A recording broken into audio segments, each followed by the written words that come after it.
Welcome to ReachX podcast. Today we are with Gardiner, CEO of Drax Group.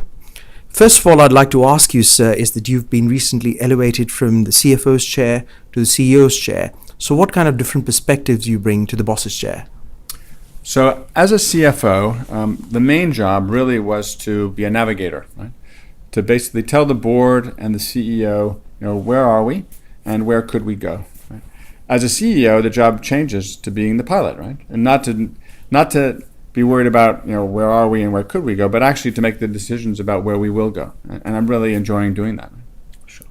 You operate in a sector where dividends are key. In a peer group, in your own peer group, the dividends are sort of at the top of everybody's mind. So where do you sit in terms of yield, and how do you rate your own performance? So I think our yield is appropriate for what we're trying to do. And best thing to think about Drax is it's not just a yield play. It's both a yield play combined with growth, right? So we're offering our shareholders an attractive cash yield both in a base dividend, but also in potentially additional returns of capital. So currently we're doing a £50 million share buyback, but we would also expect our dividend to grow in quite an attractive way over the foreseeable future. Sure. In terms of the evolving nature of your portfolio, you're making waves, you're making headlines. Could you, in your own words, describe how your portfolio is looking and what's likely to look like over the coming years? Yeah, so we have three businesses. We have a business that makes wood pellets for our own use. We have a generation business that generates about 5% of the UK's power. And we have a B2B supply business that supplies about 400,000 businesses in the UK. I see growth opportunities in all three of those areas. So we're looking at whether we can expand the capacity of our wood pellets, whether that's through adding additional plants or growing capacity at our existing sites. I see opportunities to grow our generation business. We have plans to build 4 open cycle gas turbines, for example, and to repower one of our coal units, that is to actually transfer it from using coal to using gas. So we see growth in generation as well. And then in our B2B supply business, we're growing our market share. And we expect to grow our market share about 1% a year over the foreseeable future. Right? So we think there's lots of opportunity in our core businesses, and there may also be opportunities to grow through M&A. You have a front row seat to how the energy landscape is evolving. Now, in that mix, where do you see coal in the sort of coming years, 5 to 10 years, 15 years from now?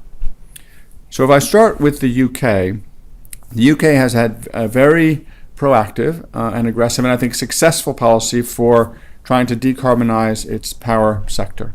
So it's got binding sort of carbon reduction targets. It has a very significant carbon tax, and that has been quite successful in moving coal off the system. So the UK government has a stated objective of having coal off the system by 2025.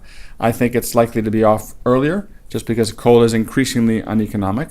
And Drax, currently we're more than about 70% of our power is now generated from biomass and not from coal. And we would see that percentage of biomass growing significantly over the next few years.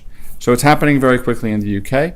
And I think it'll happen, first probably in the developing world. Places, in the US, for example, gas is more economic than coal. I think it'll happen quickly in the rest of the world too. Thank you. And finally, the question that probably is on everybody's mind, especially your shareholders, is that what can we expect from you over the next 2 to 3 fiscal years? Not too distant future, but what can we expect you in the immediate future?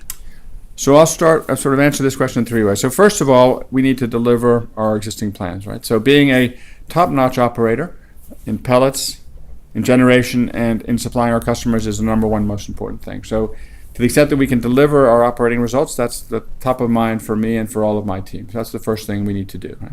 Second thing we need to do is we have significant investment opportunities, as I already mentioned, and so we would expect to be making some significant investments in probably in additional pellets, but also by a larger scale in additional generation. That's an important thing we'll be doing.